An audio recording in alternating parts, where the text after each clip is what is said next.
Have you noticed, like, whenever I try to use, like, the word Mabi in those things, it blocks it?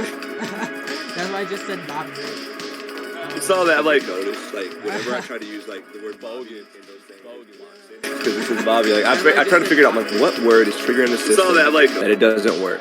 And that's it. Yeah. It's a Mabi. And it's also caused, like, really weird issues, too.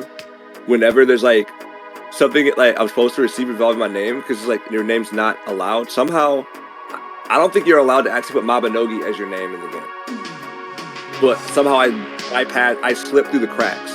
So there's certain things where my character won't register because it's not a name that's allowed, because of Mabinogi is super annoying. So I might actually change my character's name at some point, but I want my old name back.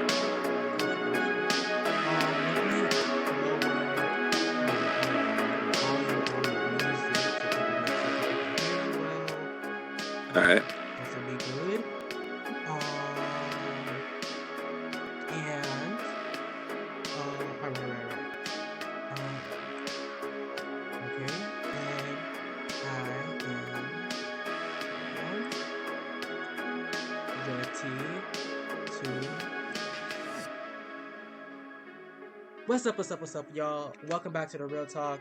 I'm your host, RealTalk, and I'm here with the wonderful MabiNerd. He's been a content creator making Mabinogi content for over a decade now, and he's really known, and we all love us some good MabiNerd. And how are you doing today, Mabi? Yo, it's good to be here. I really appreciate it. And okay, sorry. I was trying to like watch to see if am I facing forward for you? You are. I am. Okay, you're backwards on my screen, so that's what's like. Do I turn around? Anyways, no, like it's really yeah, I don't know. It's just I love making Mabinogi videos, and I'm bad at interviews, but I'll give it a shot. So hopefully I can keep this interesting for y'all. Yeah. Okay. I'm excited. What made you want to be on the Real Talk today? Honestly, I just like the idea of just someone sharing their raw opinion. You know, I think like you said, people shouldn't sugarcoat things. If you have an opinion about something, you should talk about it. Right. I like to talk, so I like Real Talk. I like the other interviews, so let's check it out. Let's do it. Alright, I'm excited. I've been wanting to interview you for a long time now. Yeah. How long are we talking here? I mean, ever since I started the Real Talk series, like when you first popped into my chat, and found my Twitch channel, a few months back, the friend I was interviewing at the time said you should stop interviewing me. I'm like, I'm not gonna do it to you, but it always came across my mind ever since that moment to give you an interview, and we have a lot to talk about, and I feel there's a lot of important stuff I wanted to ask you. I just wanted to discuss to you, and I hope you can get off your chest. I hope I can get off my chest, and I hope we can just go off with Steve too. This interview is really chill, so not formal or anything, so feel free to just say what you want to say, and let's have a good time. All right. Sounds good. Sounds good. Right. So, I'm gonna ask you first the general questions. At the beginning, most of what I do in every interview. How long have you been playing the game? For as long as I can remember. Every time, it's really funny because like every time I've been asked that question, I feel like I say a definitive date, and then I find proof that I played it earlier, even briefly, right? So like I started playing Mabinogi like way back around 2009. I feel it was like when I tried playing it, and then I really like got more into it around 2010 to 2011. Gotcha. All right. That's how I feel. Like, but who knows? It was a free to play game. It still is.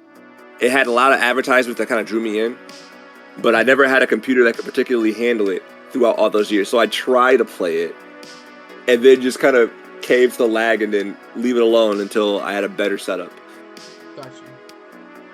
Did you try to play? So you tried to play the game when it first came out? I tried, yeah. Like I missed out on, for better or worse, I guess I missed out on a lot of the game's like really awful like quirks. Like I guess like having to be paywall to do the main content, stuff like that. I missed out on all that because my computer just couldn't handle it. I talked about this in another interview. Like I started with MapleStory, And through MapleStory, I started exploring more free-to-play games, and that's how I saw Mabinogi. And at the Oh. time, like, yeah, and it's really interesting because like there was this budding community of people that make these really interesting videos around MapleStory. They were using it as like a canvas essentially to kind of create their own stories, videos, adventures, and that sort of thing really kind of resonated with me. And I wanted to do that too, but I didn't have like screen capture software or any of that stuff. Mabinogi was one of the few games that kind of had all that stuff just built in. Like to this day, I don't recommend using it, but you can literally just record in game. It won't record the way that it captures audio. Like if you're in a call, it'll capture everything on your PC but your microphone. It's really funny because that's how I used to record audio for people. I'd be like, just say something while we're in a call, and Mabinogi will capture your voice. But the files are also stupidly huge, so I also don't recommend doing it for that reason. But you can; it's an option, and that's what opened the door for me to start making Mabinogi videos. And then all of a sudden, I started building like the whole MabiNerd persona, and just had fun with it from there. So is that one of the things you first noticed? Like that when you first came to the game? On the screen? When I first came to the game, I'm gonna be honest, I was stupid, right? Because I didn't know like what was a player and what was an NPC. Because I never really played. I was coming from consoles. I was coming from like Xbox. My Xbox had the red ring of death.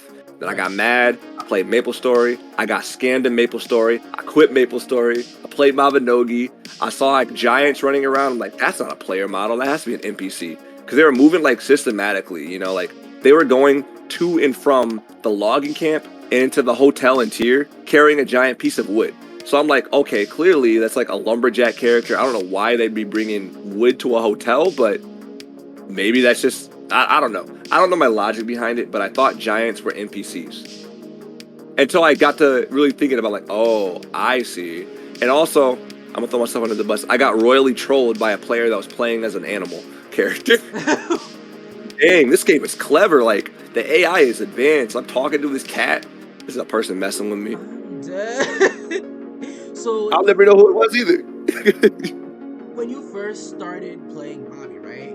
I would guess compared to other MMOs, MabiNerd, not MabiNerd, Mabinogi was pretty much very advanced, like ahead of its time. Yeah. I would say Mabinogi still has a lot of features that kind of make it stand out compared to other games. Like, it's truly open. A lot of MMOs, and I didn't realize this until I started playing it. So like people would say this, but I never really broadened my horizons along a lot of the games. But a lot of games will lock you to like a certain race for certain skill sets, or lock you to a certain gender for certain armor sets. And Mabinogi doesn't do that. Like it's a game where you can literally just create a character, and the whole world's open right from the jump. Like a few story specific areas. And even then, people can still drag you into those zones. It is an open game, true and true. It really feels like, and when I first played it, felt like an endless world where like you could just go and just do stuff. There were alternative options even. I don't know if you can still do this, but like back when it came to like learning skills, you could either go through the quest to like learn magic skills, or you could literally, like where we're standing, go to school and just use books and learn. The fact that you had options to attain certain skill sets and build your character where you want really set Mabinogi apart. Its musical system, it's a unique game. So you think that provided a real life element that sets it apart from other games because it's kind of realistic in a sense? Yeah, it really felt like a fantasy life. I know there was a point where they tried to re-advertise it as anime life, but I think fantasy life really does sum up the original vision that the creators of this game had for it. It feels like you can your character is kind of living the fantasy life. You can cook and gain experience from cooking. You can fish. You can do alchemy. You could do all the combat stuff, or you could be purely social. It's one of the few games where you can talk to someone and ask like, are you a social player or are you running content, right?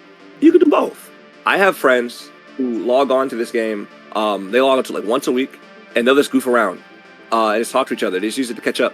They'll do like little RP things. You can do that. They could run like a cafe in their homestead. You could do that. I I miss the housing channel, even though like from a quality of life standpoint, it's completely defunct, obsolete. I'm sure a lot of people probably don't miss it, but I like the idea of like having virtual neighbors, and it's just silly stuff like that. There's little trinkets of things that you used to be able to do and you still can do that echo that sentiment that Mabinogi was a game that was like a simulation of a fantasy life. I see you in the chat, B. Good morning. Hey, good morning, B. Okay. I totally understand that. And the fact that you could rebirth too, like what was your take on the rebirth system? I didn't fully understand it at first, to be honest.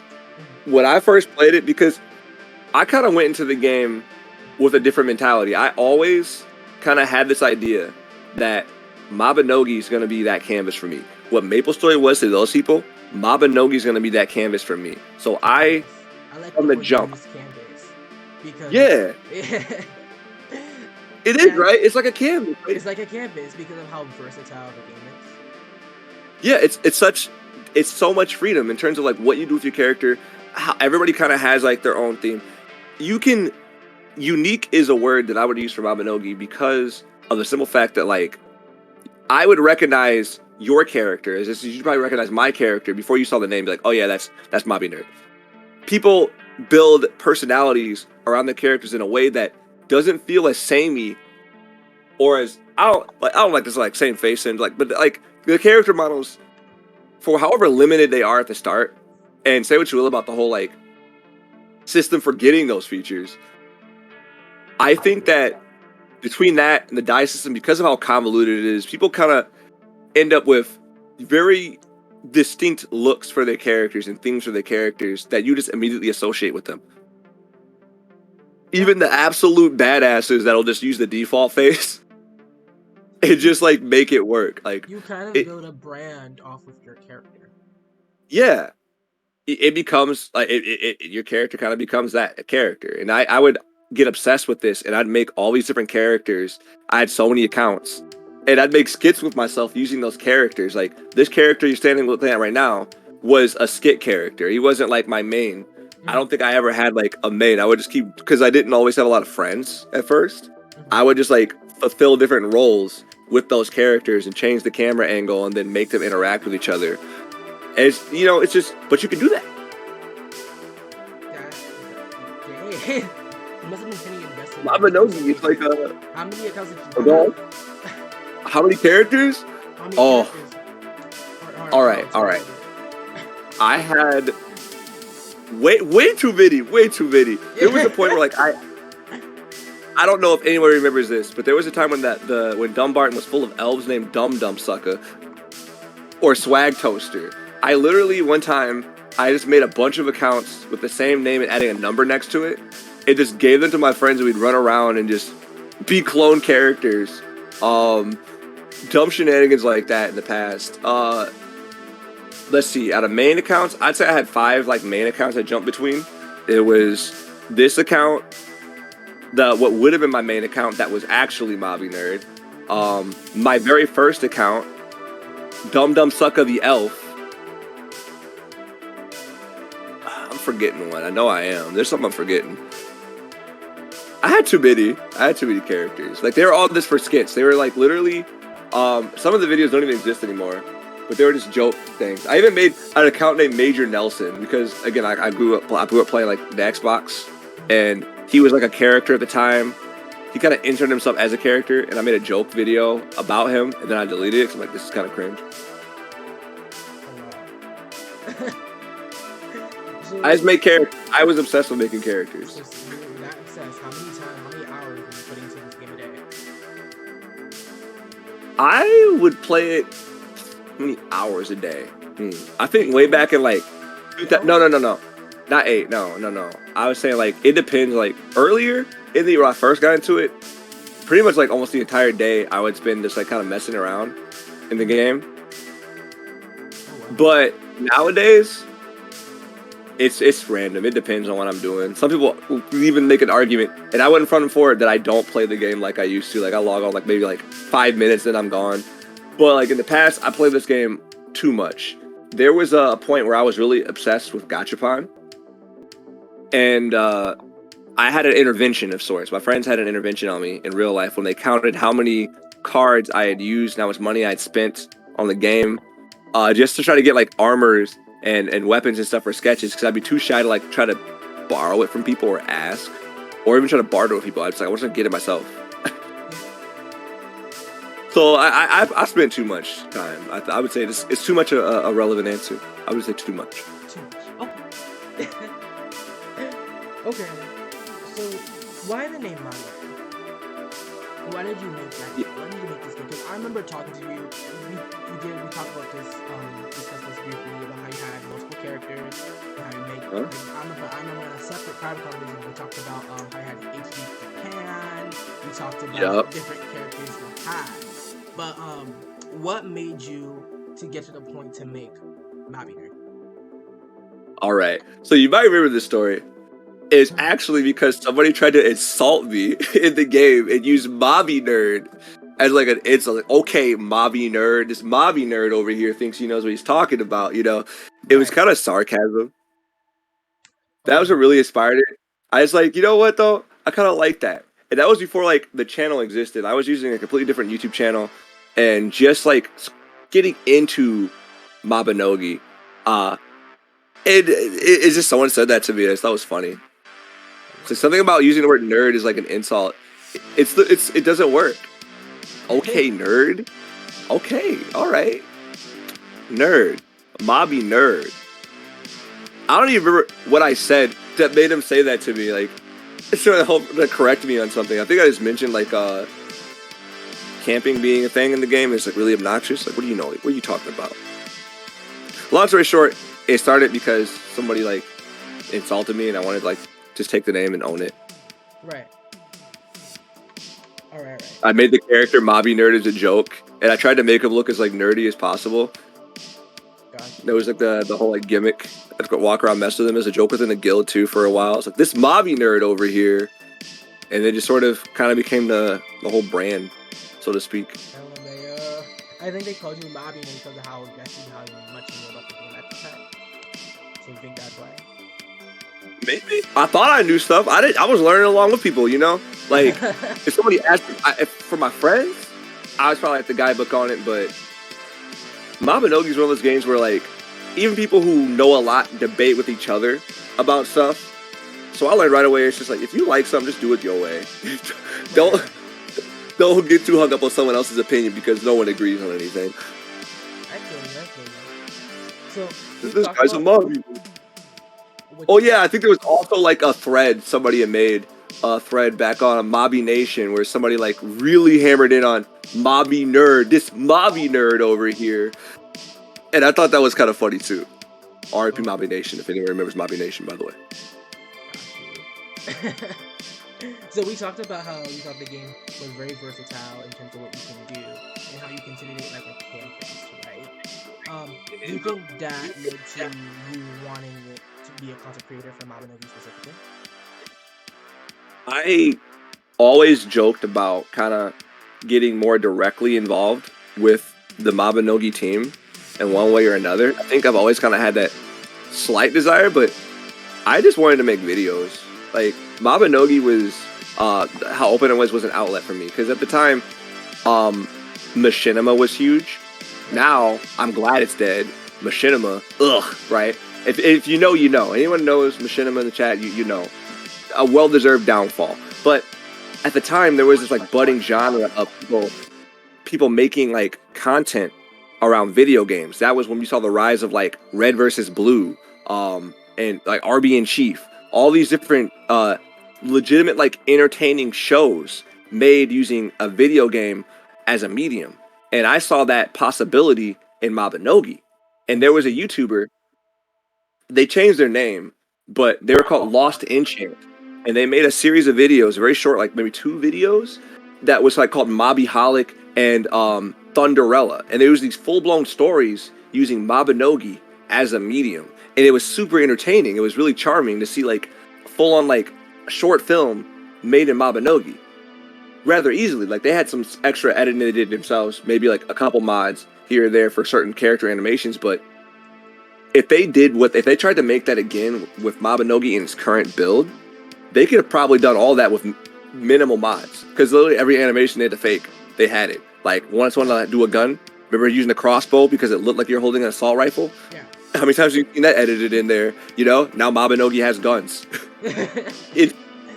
It was like I saw that potential, and I always set out to be like, yeah, I want this to be the game that I use to try to make like my red versus blue. And my earlier videos reflected that before I sort of just kind of branched off into just making whatever I wanted, you know, just having fun with the game.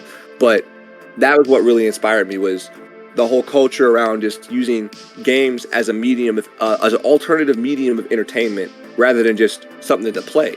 It's something that you could watch stories around that other people have made. And I think that's really cool. Nice. Now, watching stories and using Mabinogi as a creative element and having its versatility, I want to talk about a specific video series you've done, your iconic Mabinogi IRL videos. So, Mabinogi IRL. Mabinogi IRL. So, do you think because of the realistic aspect of the game and how versatile the game is, you think that led to the inspiration behind these videos? So, actually, it's gonna sound funny, but it's kind of the opposite in a way. It's like, it's because you did have all these things you could do in Mabinogi that you could do in real life. I think the joke that I was going for, at least in the first one, was how silly it would look if you did it exactly like it was seen in Mabinogi, like collecting eggs from a hen, or how you, like, if someone drops an item, if it doesn't belong to you, then they just literally can't pick it up, you know?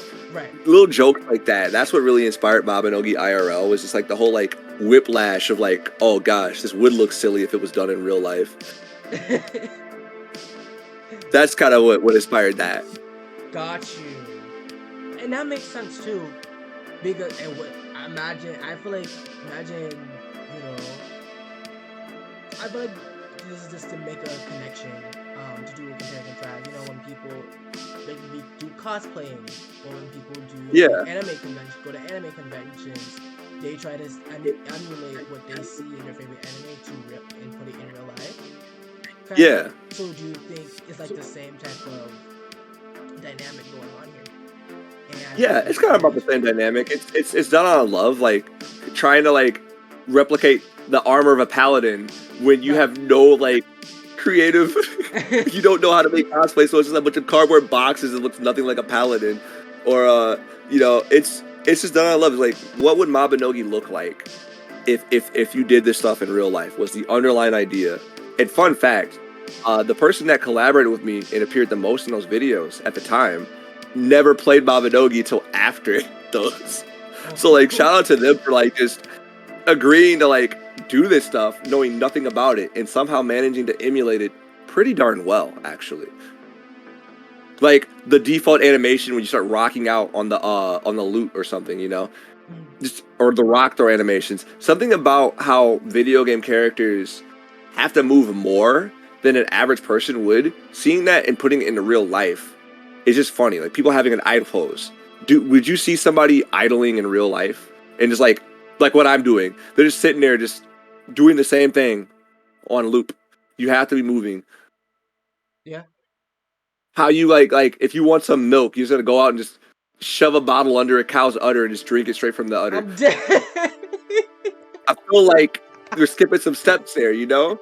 Right. I remember joked about strawberry milk and how it's like, okay, so to make strawberry milk in Mabinogi, you need a strawberry, some sugar, and some milk. I feel like, I don't know. I feel like you're still missing a step, but it's just stuff like that that you just joke about. It's just really interesting. And then there's like some tropes and jokes. There used to be this joke that alchemists never did anything because, like, from the outside looking in, it was just a contest to be like, who's the real alchemist? If you didn't know, you would think that there's not a lot going on there.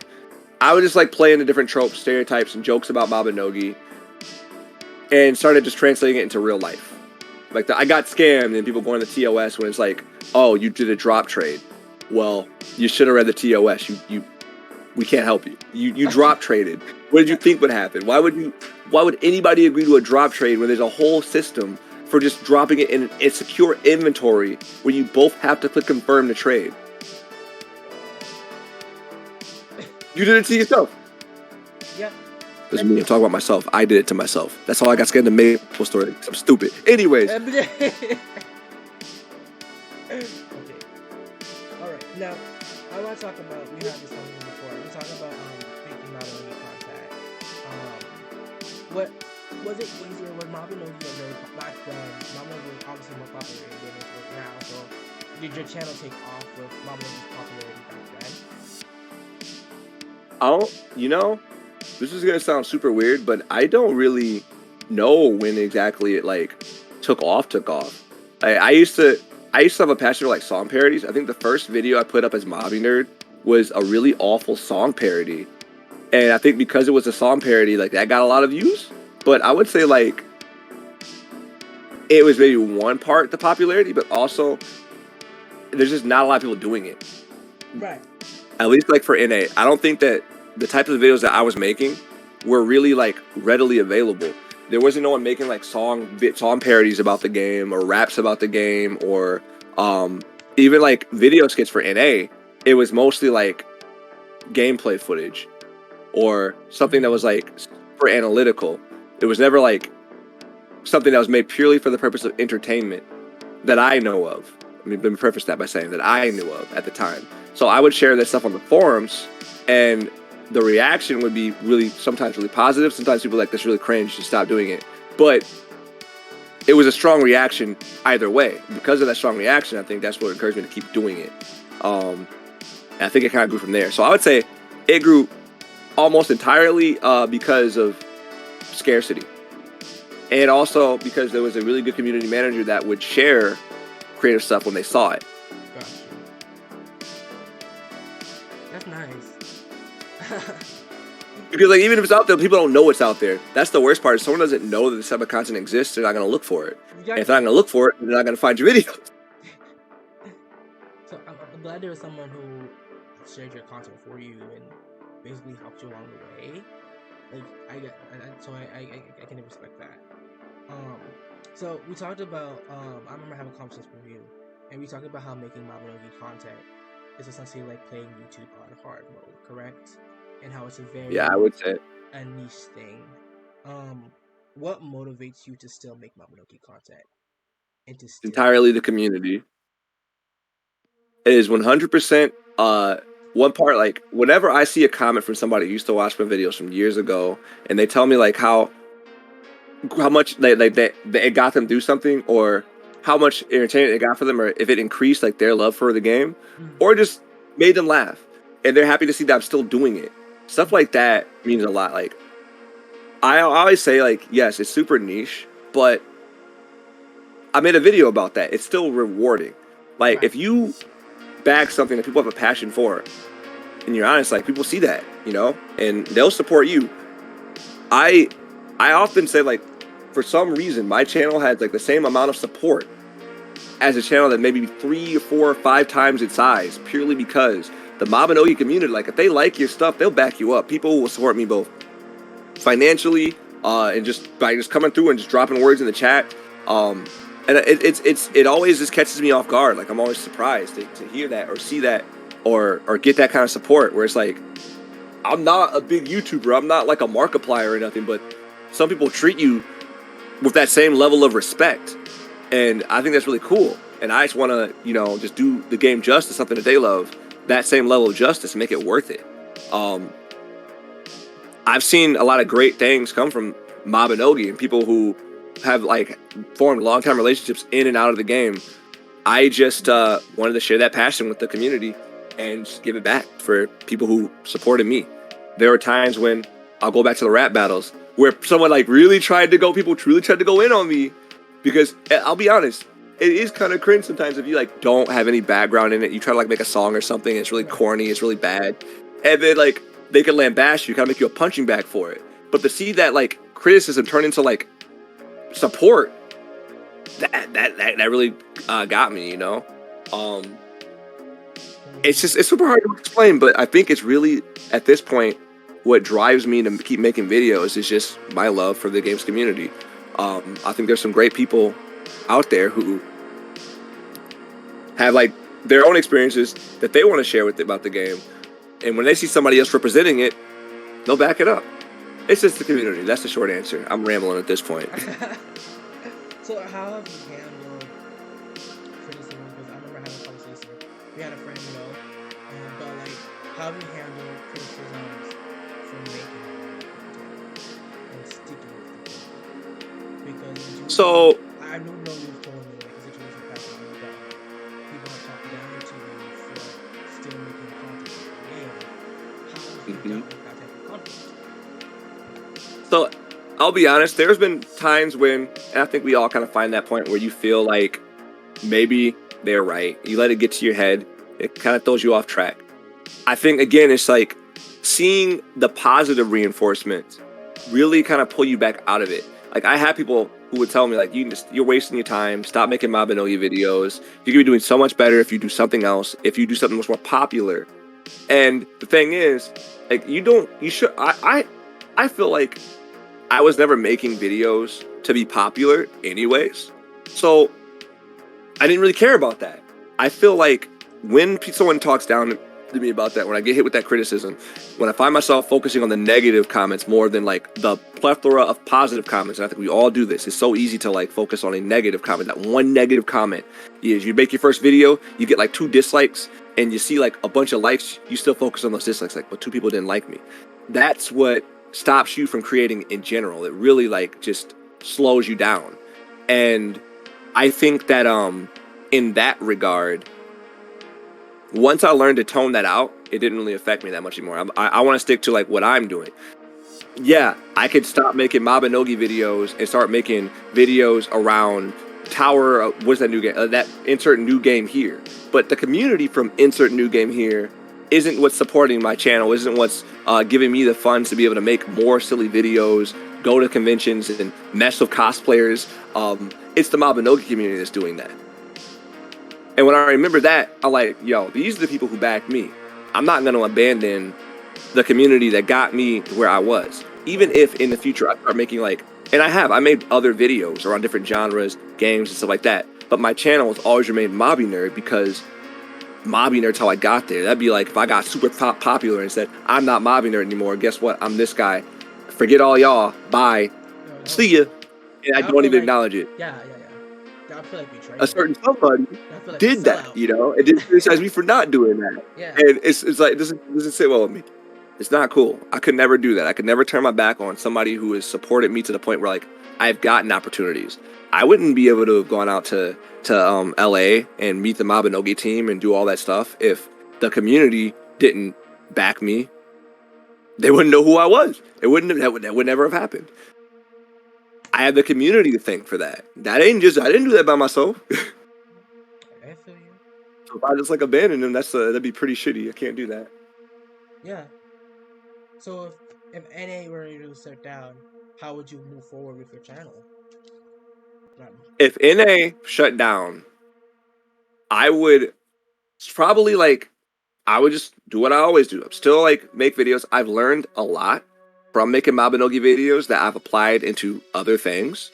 I would go on making videos. I'd probably still be MabiNerd.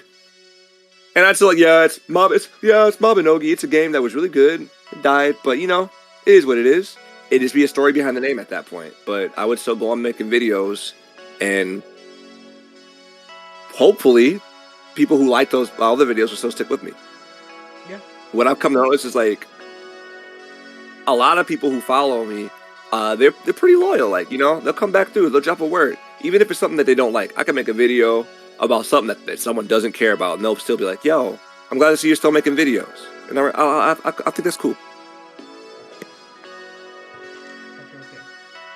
So let's talk more about aside from content creation. Let's talk about the game itself more. Let's compare classic Mabi versus old Mabi.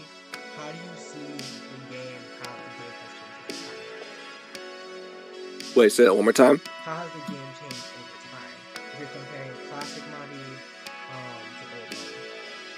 I think that they're trying to make Mabinogi faster. And it's the simplest of ways I can put it. They're trying to make Mabinogi a more fast-paced game. And they're trying to get more people to stick around long-term. I think old Mabinogi probably, despite maybe having a higher learning curve or that big difficulty spike on certain parts of content had longer new player retention than current Mabinogi does, because it's too confusing for people. Whenever I try to show a friend the game now, it's like it throws too much at you at once. Right. So I think that current Mabinogi kind of has a bit of an identity crisis versus old Mabinogi that, despite having some things that maybe weren't so great, at least it knew what it was. That makes sense? Got you. So would you not recommend playing for it? Huh? Would you not I would still recommend it. Mm-hmm. I would still say it's a game that's worth playing, especially if you want an MMO that if you don't want to. So if for someone like me, I would say it's worth playing, because whenever I play games, I don't like to go too into the nitty gritty of numbers and all that stuff. I like the fact that I don't have to. I like the fact that I don't have to have certain stats to wear a cool looking outfit or armors. I like the fact that if I want to, I can. I like the fact that it's not throwing all these like systems at my face on the screen at one time. Like, there's not a lot of screen clutter. Right. Unless you want to play it that way. You want to add all that stuff there, then you do that. Bags. I think that it's a good game if you don't want to. How do I word this? I guess, like, if you don't want to like have to invest all your time into it, you don't have to. And you can still have a good time with the game. Okay. In my opinion. Let me preface that by saying, in my opinion. But yeah, that's what I think. I know a lot of stuff is wrong in this game, but yeah, you can still have fun because Mabinogi retains the fantasy aspect. Yeah, I would say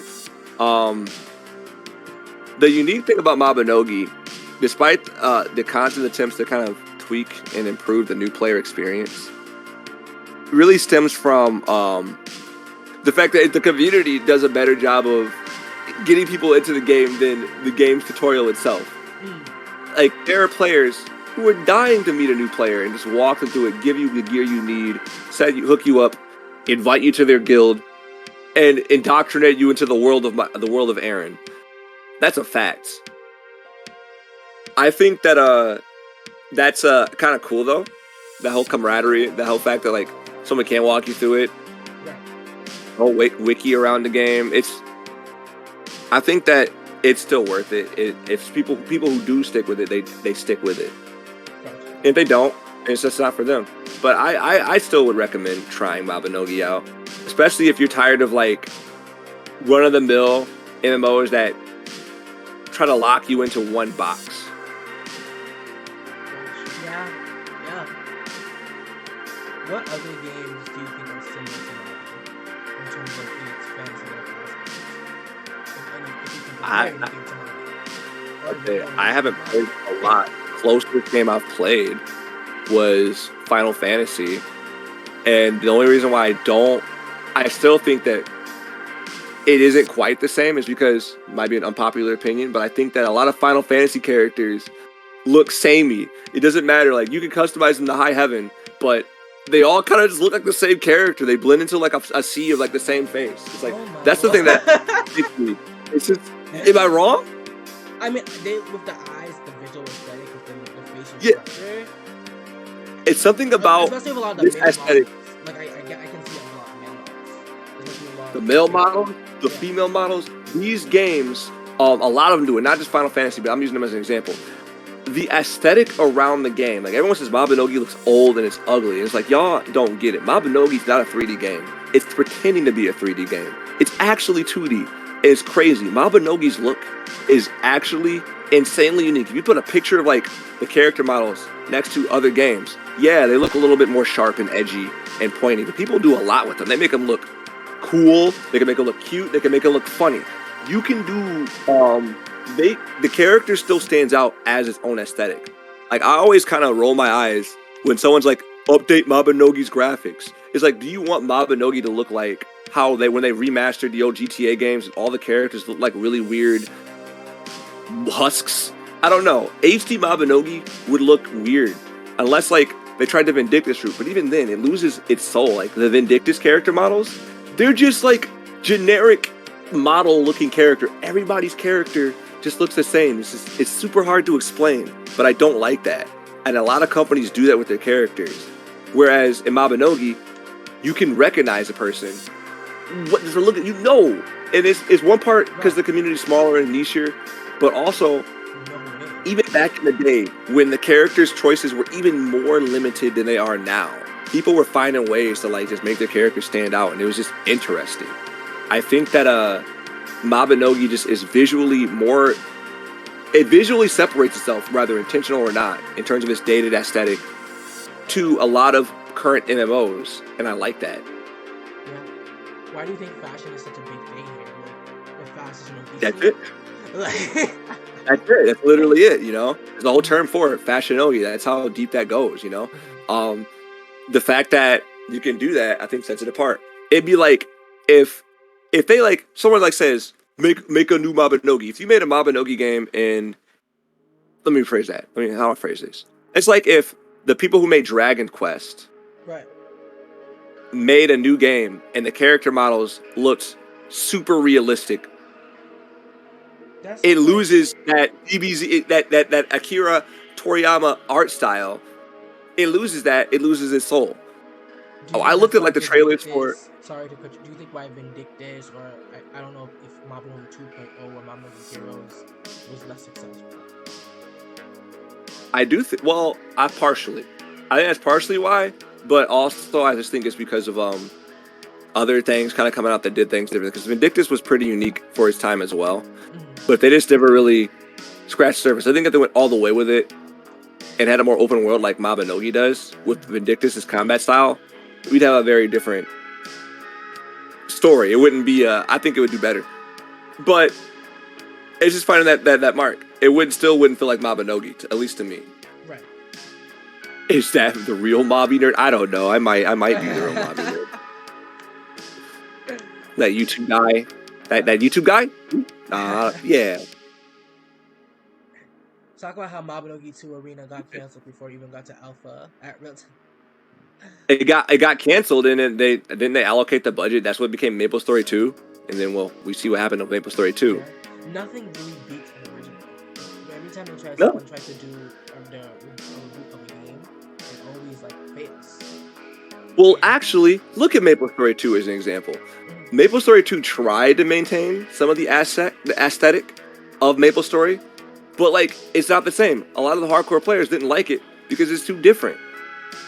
I think that I'll get off this bit. I'll die on this hill. I don't think that Mabinogi needs to be like visually upgraded. I think it needs to be mechanically upgraded. So you can update the models a little bit, but don't like go Vindictus route. Like have hyper realistic looking character models. I think that you'll lose so much more than you realize if they did that. If they went that route, so much more. Yeah, you get like. Yeah, the character you have like more human proportions, right? Right. But everybody would look the same, guaranteed. Everybody would look the same. Generic warrior character, generic mage characters. That's boring to me. I think that a big chunk of the game's soul would be lost if that happened, and that's my unpopular opinion. Whenever people say update Mabinogi needs new graphics, like no, I don't think it does. I think it's an aesthetic. Like I think that the people who made this game, in a game that was an engine that was, mind you, designed to be a cutscene engine, I think that they intended Mabinogi to look exactly the way it does. It's supposed to look a little derpy. You're supposed to have like really funky proportions to look sharp and edgy. I think that was intentional. Gotcha. I can definitely agree with that. Okay. Let's talk about Mabinogi when it was in. When do you think Mabi was in its prime? I think Mabi was in his prime, like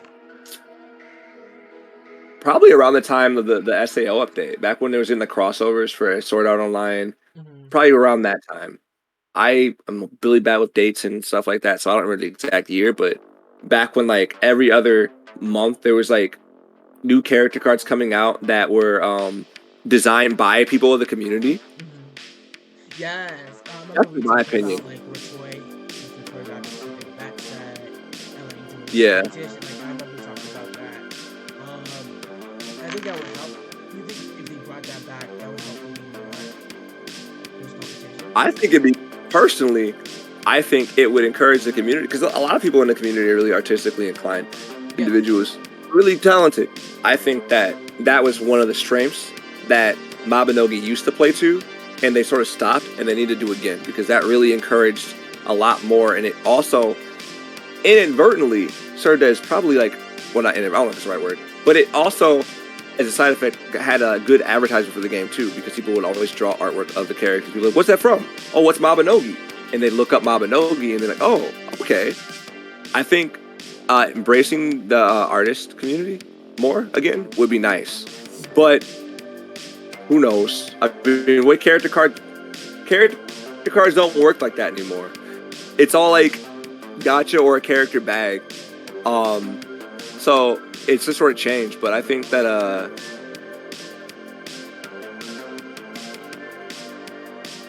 because again, like I said, nobody agrees on anything in Mabinogi. Good luck trying to get that to happen. But I liked that time when it seemed like there was a lot more community focused and created content. I think that has to be something together. Ooh, More engagement. Do you think thought it's gonna especially with split it. we talked about the SAO, how you thought Mami was trying with the SAO with that.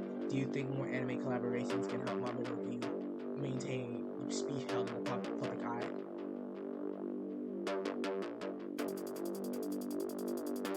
I think those type of collaborations are nothing but good for the game. Yeah. I don't think they're necessary, but I think they're definitely huge. Like the Vocaloid collaboration was huge. Like, As much as I don't like SAO, I right. think that collaboration was also pretty big.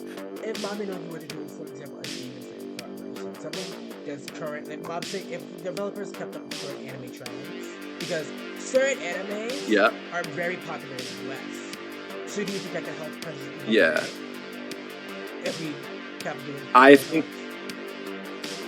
think that it's good, but I think that if they do too many, you risk kind of compromising the identity of the game.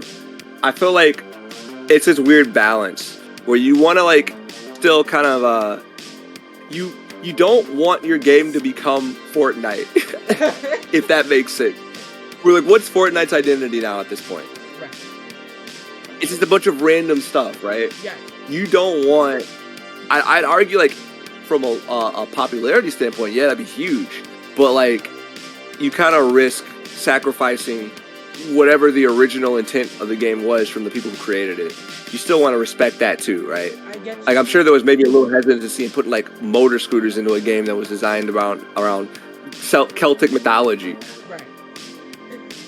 However we have loose. strayed so far from with the patch with what's been incorporated in the game. I know this game has Celtic origin, but like there's other aspects of the game that have strayed from its original origin. So like, do you think straying, doing whatever you want, like the collab? Because allow me to play devil's advocate here, right?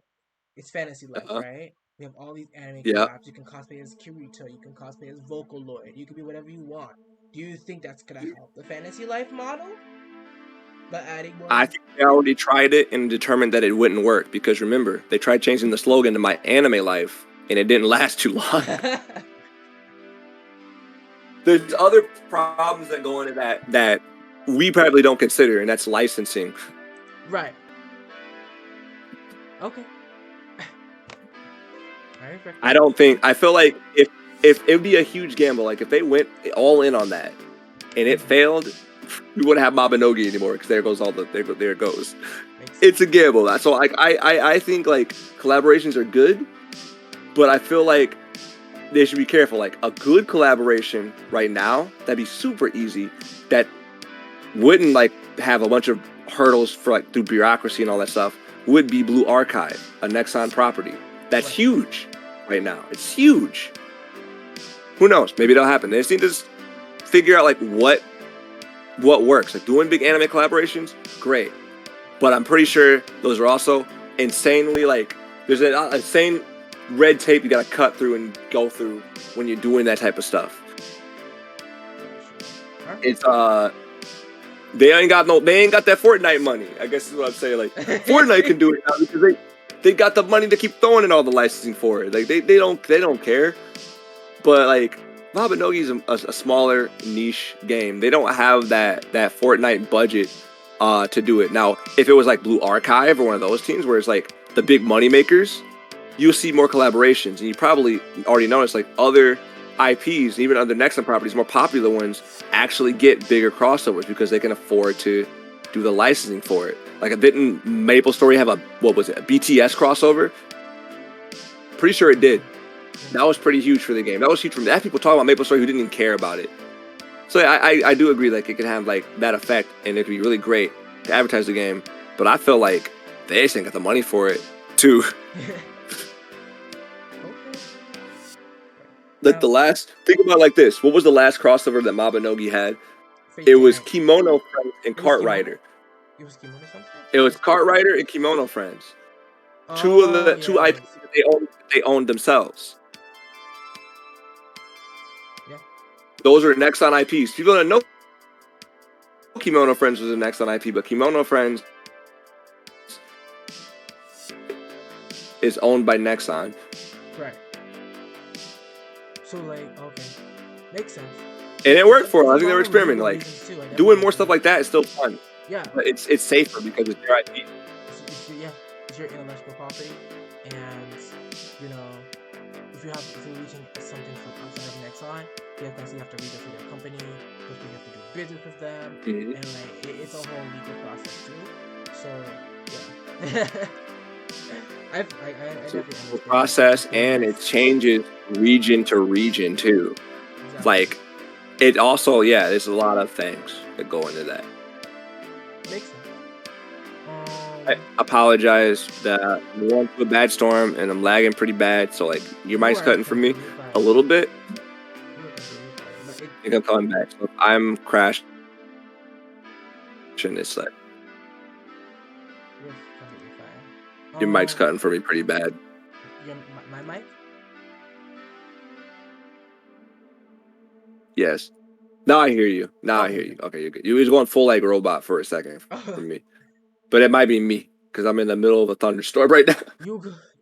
Alright. But alright, go on. Let's talk about, let's get into some other topics. Let's talk about soul streamers. What do you think are the pros and the cons? Oh no. What? Alright, can you repeat that? I'm sorry, the mic went full robot on me again. Soul streamers, pros and cons. Did you say what about soul streamer? Yeah, soul streamer. Let me tell you. Pros and cons of soul streamer. Yes. No, I got you. I hear you. Okay.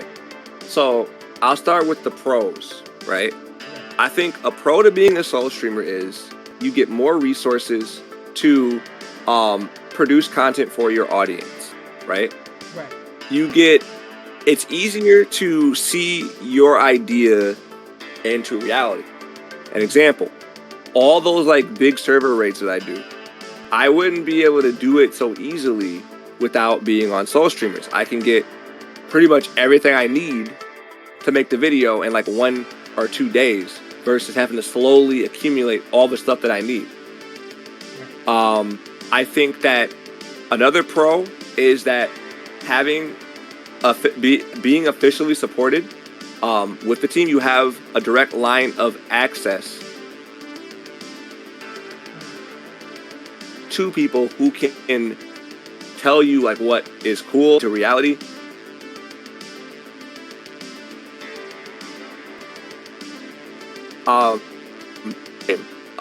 And that's pretty cool.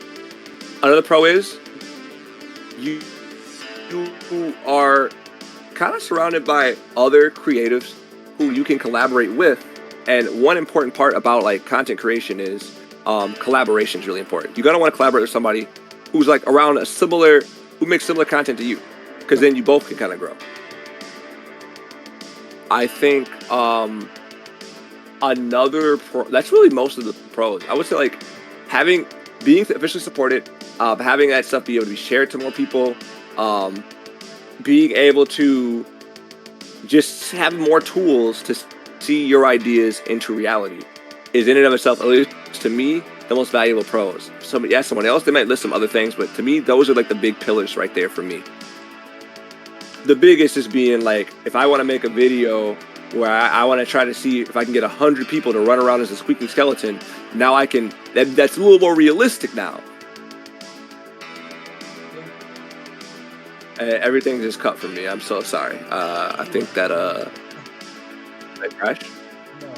Okay. Well, that's my answer, because it looks like it. I want to drag it out. Okay. Now, the cons. Now, again, this is my own personal opinion. The only, like, real con that I would see being a possibility for social streamers, I never really ran into, like, any actual, like, dead-end, straight-up cons. But I've always just kind of set out to, like, make a video a certain way. I don't really, I don't know what I'm looking for here. I haven't run into any road bumps yet. But if there was a con that I could think of, I would say the biggest con would just be a contract. Like there's certain things that you probably wouldn't be able to do. Like, let's say it's really like, how do I put this?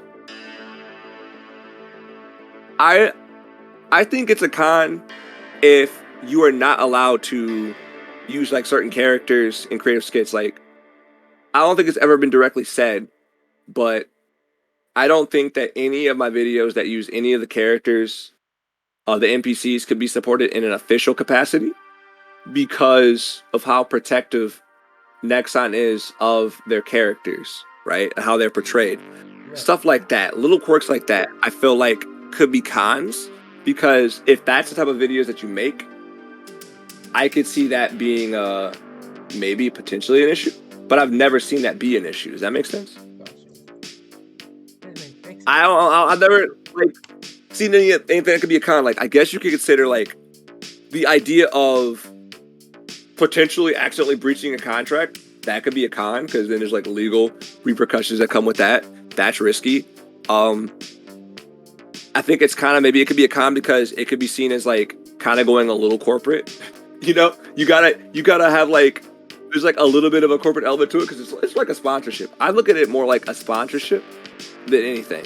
And if you have a sponsor, there's certain responsibilities that go along with it, right? Because like you it depends on the sponsor and what they're comfortable with. That is a con that you have to kind of be more mindful of what they're comfortable with in conjunction with what you're doing. That's why like a lot of people say pick a sponsor that's good for you. Like, pick a sponsor that knows what kind of content you create, so then they're like, okay, that's on brand. Right. I think if someone's like way off brand and like super, super controversial, I think that being a social streamer would be a huge con, because then they could probably run into those issues where maybe they would be told to maybe tone it down or knock this out. But I will say, I have personally never seen anybody be told they can't do something or to stop doing something. So it's like really hard. It's really hard. I know it sounds really weird to say like, oh man, like it's easy for you to say there's no cons because it's been doing so good for you. But I would speak up if there was something in social streamers that really like irked my nerves, and there is nothing in there that's really like made me go, I don't like that. Right. Or no one's ever told me you can't make that.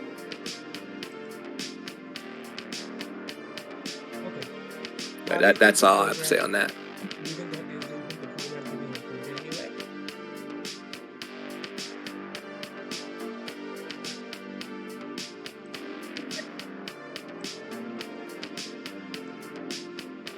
I barely caught that. Did you say, do you think the program can be improved in any way? Yes.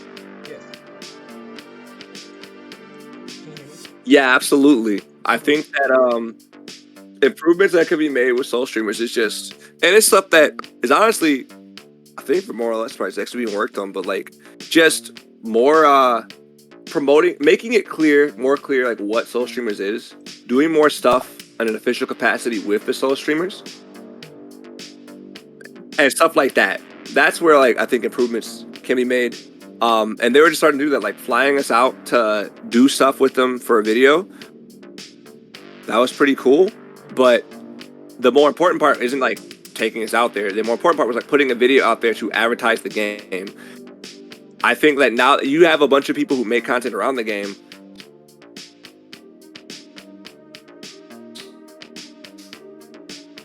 Start putting make compilations of all this creative stuff that people are doing with Mabinogi and use it to advertise Mabinogi. Definitely. So use it. That's probably my only. If there was a complaint, my complaint would be just use the stuff more. That's all. No. But that's not even really a complaint, because I feel like they're doing it. I've met the people who are behind Soul Streamers and a fair chunk of the Mabinogi team, and they all seem very passionate about that. So I think that that's changing right away. But the biggest hurdle is just making it clear what Soul Streamers is. I think a lot of people have different ideas of what it is, what's to be expected of it, what it is to qualify. I bet a lot of people don't know that you don't have to be a live streamer to be a Soul Streamer. I'm not a live streamer. I think the biggest thing that turns people off is, for me, I know I talked about this, is probably how the way my contract is working. And what the type of content I make, it is worrisome. I know. I thought about that. Go on. It is worrisome. But based on the type of content I make and how outspoken I am, and so I would tell anybody who's skeptical of this contract to look up literally any contract of the same nature. All sponsorship contracts basically say that same thing, verbatim.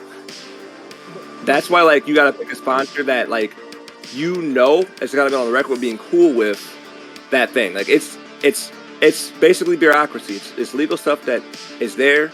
So in case you are, even by association, by a sponsorship, if you are representing their company and you go and you do something really bad, that's their parachute to say, we cut ties. You know what I mean?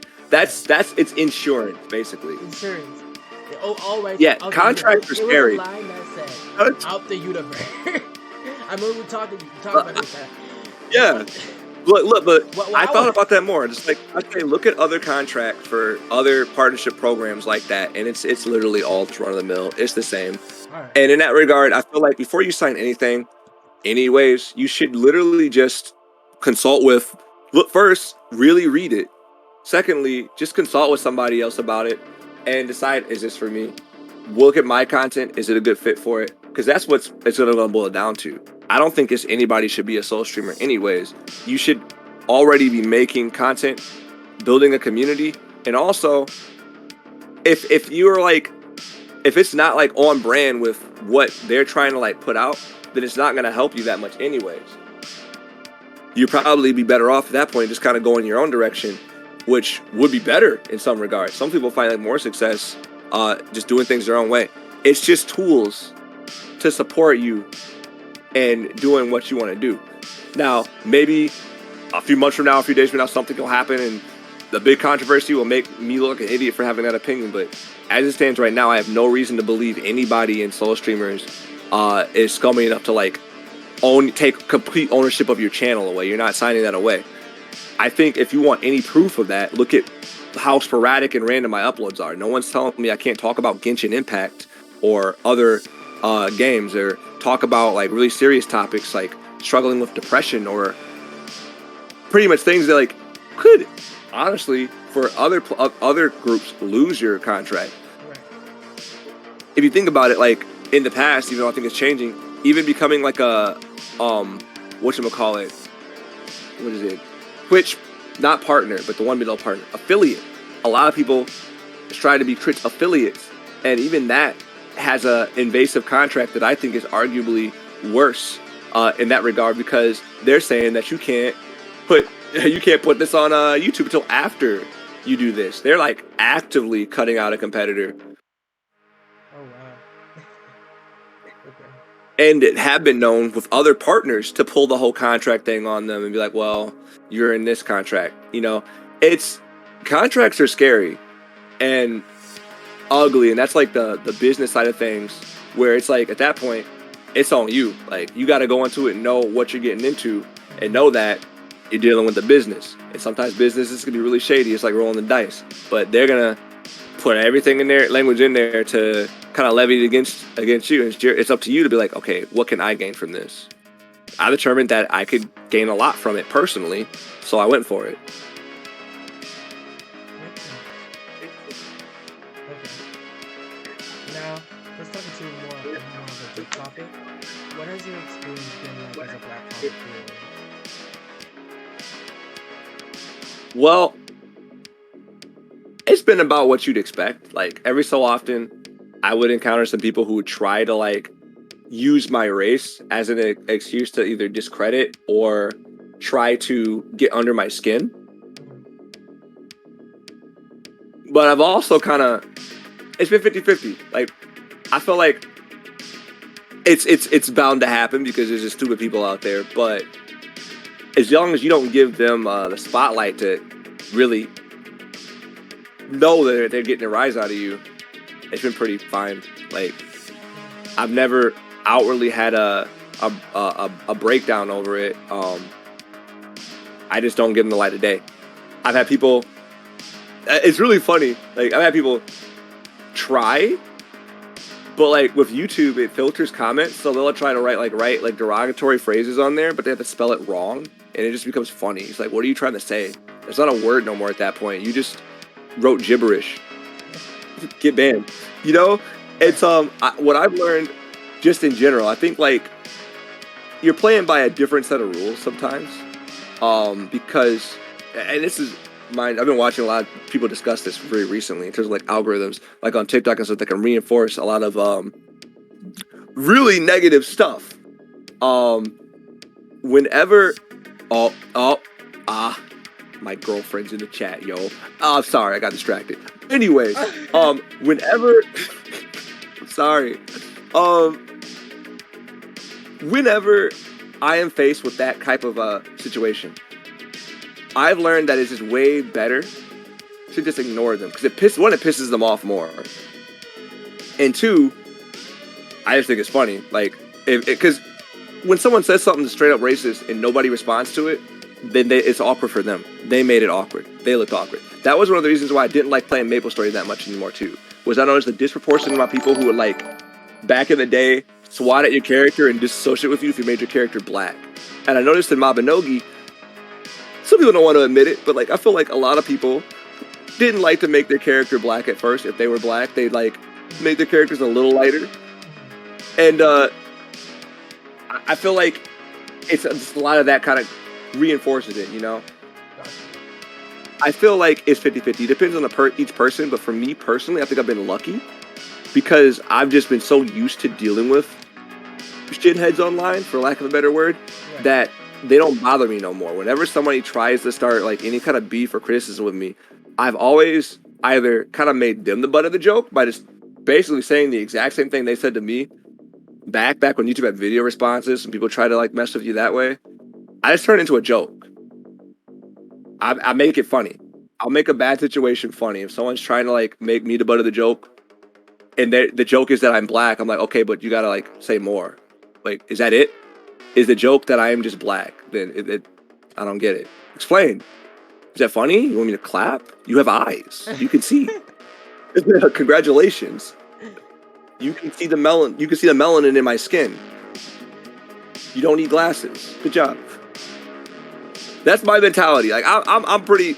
It's not a. I'm not too outspoken about it because like I don't encounter it that much anymore. Right. The worst case I ever had was when I was doing a live stream, and it wasn't even Mabinogi. It was like, I think I was playing Resident Evil, and a bunch of people just started trying to like spam my chat with that, and they just got sick and tired and just left because they weren't getting a reaction. I mean, no one was really paying attention to them, and they started being quietly banned. In fact, if anything, they helped the stream out because it boosted the watch time and pushed it up in the ratings because they were trying to like be rude in the stream, but they just boosted more engagement. So, you know, yeah. All right. That's my mentality for it. I do think though that it can be mentally taxing if you deal with it on a regular basis. It is. Like I definitely agree with it's that. Because you know how me, I'm very outspoken when it comes to like yeah. black murders.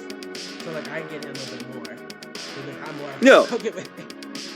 And it's the thing is, it's rough. Like I learned this by playing like Xbox Live back in the day. You know, that the trenches is what some people call it. Back when like you had pregame lobbies where people would just deliberately talk shit in every way possible. Everybody was having sex with your mom. Everybody was doing this. You know, I there's stuff that I already heard so much of that at that point, and in more creative ways, actually. Sometimes like it could be something that's really messed up. Like, okay, but that was kind of funny though. You know, but like, because I've heard so much of it, it just doesn't faze me that much anymore. And I've learned that like these people thrive off of that attention. That's why they keep doing it. And when you react to what they're doing, then they're gonna do it more. But if you don't react, if you don't like, I'm not saying outright. I'm not saying be someone's punching bag. I'm not saying take this garbage. Like block people and speak out about it. But when you give them specifically that spotlight, Right. you just basically gave them the green light to keep doing it because now they know that they can occupy a part in your mind. Like it's a waste of time because you're letting them occupy a part of your life. And I'm not saying that it's easy for everyone to just do that. I wholeheartedly admit that I'm a cynical dude in that regard, that I just feel like being flat out ignored is more painful than like saying, wow, you're a fucking idiot. You know, I feel like getting outright ignored is a bigger middle finger to somebody trying to like do something dumb. I even think on one of my streams, I let someone join my chat where they're trying to say something. So like, well, say it. And then they couldn't say nothing. They got embarrassed. You know, it's just for attention. That's all they want. Don't give it to them. It's like, it goes straight to the age-old phrase, don't feed the trolls. Don't feed them. Let them starve, because that hurts way more. If someone walked up and said, whoa, everybody, this guy's black, and the room's just quiet, who's more embarrassed? Probably the dude that said it, right? Right. That's my mentality on it. Okay. That's how I deal with it. Personally, that's the MabiNerd handbook for racist idiots. Oh, wow, you said something stupid? Good job. And I deal with that both on YouTube and off YouTube. And you probably have too. No, I know you have. So like, it's just one of those things where it's like, you just get a little more dumb to it. But at the same time, you start to learn like, okay, but I know how to, I got the tools to fight back. I'm not giving you a voice. I'm not going to give you that gratification. That sounds like I am gonna have to do, you know me. But, I'm not going to say it's easy, but it's definitely rewarding. Like once you do it, once you get to that situation where you get that person that's like trying with their whole chest to try to get a rise out of you, and they get ignored, I promise you that is the most satisfying feeling out there. I promise you. I experienced it real life and while it's like live streaming content. It's so satisfying because nobody cares. That person is obsessed with you at that point. Like, it's like, well, yo, why are you obsessed? We need him. Like, why are you so obsessed with me, man? You know, it hurts even more because they know they own their Discord talking like, you know, that's like, they can say, I'm not mad, but they mad as hell. They mad as hell. Not getting acknowledged is so much worse. Having somebody who wants to like get under your skin, who wants to target you and just make your life actively worse, online or offline, for them to try to like interject and interfere for what you're doing, for them to find out that you literally don't care, stings the most. That they are not a thought in your mind is what stings the most. Because then they're caught up still trying to like mess with you while you're doing what you do. Like, I'm not gonna let somebody pointing out that my skin's a different color stop me from making videos. I'm gonna make more videos. While they're sitting there dropping that comment, I'll be like, okay, free engagement. And you just advertise to everybody that you're a bigot and a racist. Good job. I didn't have to say it. You said it for me. You put it out there with your whole name on there. Good job. Okay. So what do you have to say to the black players who are watching right now? There are a lot of black people who look up to you. I'm gonna tell you, like, this that still play, like, yo, keep playing, keep representing the community, and also don't be afraid to make your characters black. I know I'm not gonna name drop people because I know some people struggle with that and think that you'll be treated differently because of it. Nah. Now be proud of it. You know what I mean? I made my character. My character was a skit character. I'm Japan. That character wasn't black at first either. I made him black. So this is my character now. You know what I mean? Don't be afraid. Don't shy away from liking what you like just because it may not vibe with everybody else. I got criticism for making Mabinogi raps, and I'm still doing them. I don't care. If you don't like rap, you don't like rap. A lot of people do. I'm just gonna be me, and I say you just keep being you. That's the best thing you can do. That was really cheesy. That's what I gotta say. Be the best you can be. I'm really honored that y'all grew up watching me. Hopefully, y'all still vibe with me. If not, it's all good. But hey, just be you. That's all I care about. Okay. Don't let nobody get under your skin. Don't let nobody try to like discourage you. Don't give them the light of day. If somebody is more concerned with the color of your skin rather than your personality or who you are, they ain't worth your time anyways. Let them look like a clown with the makeup on, trying to like desperately get your attention. Don't give it to them. They don't deserve it. That's what I would say. Okay. Two more questions. What makes you a baddie? What makes me a baddie? Or a bad bitch, or whatever. I ask all my would you say I'm a bad bitch? Would you say I'm a bad bitch? I don't know. I would. But would you say you know? Okay, I got this weird issue where I suck at like I'm my biggest critic. I am always constantly blown away by any support. I see you in the chat. Baddest. I would say I think it's just maybe my inability, my stubbornness. I'll wholeheartedly admit I'm a stubborn dude. I have been told time and time again to stop doing something, and I'm gonna keep doing it. If I want to do something, I'm gonna do it. I take that. Okay. Oh look, Tyler Perry may be like a really polarizing person depending on who you talk to, right? But I stand by his ideology where it's like, if you were denied a seat at the table, and you just build it yourself, and I subscribe to that.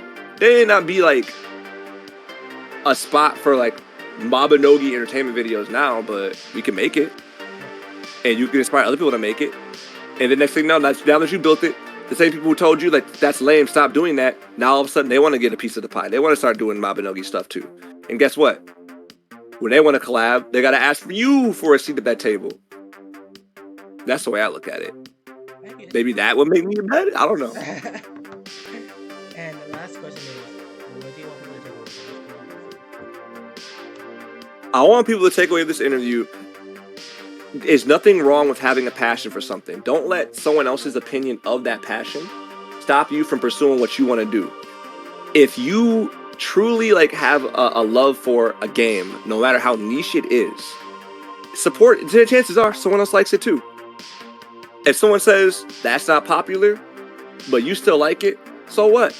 Keep doing it. Make videos about that. If you want to be a content creator, make content around what you like, because even if it's a small circle, you will find that circle and they will support you even more than something like as broad as Fortnite where everybody plays it. So like the names just become like a sea of like content, of similar content. Your stuff will become like diamond in the rough. I promise you that. If you have a passion for something, if you like something, pursue it, do it. Don't let nobody tell you otherwise. Don't get caught up with like, don't let someone else's vision ruin yours. Just straight up. You know what you want to do.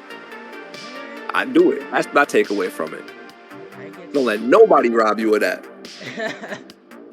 I know no one can tell me nothing. No one can tell me RealTalk. People have told me I can't do something. When you tell me I can't do something, I immediately want to do it. Like you already know the exactly. Like yeah, literally. I've been through. If you tell RealTalk cannot do something, RealTalk's going to do it. Body boy. Yeah, I always want to take a moment and say, yeah, don't be a body boy. Nobody's gonna get that yet, but you will. You will. Go on, please continue. Okay. All right. So if you see me in these Dumby streets or these Aaron streets, if you see MabiNerd in these Dumby streets or these Aaron streets, you already know what the fuck it is. RealTalk is signing off. Have a good. Let's go. All right. Have a good rest of your evening, everyone.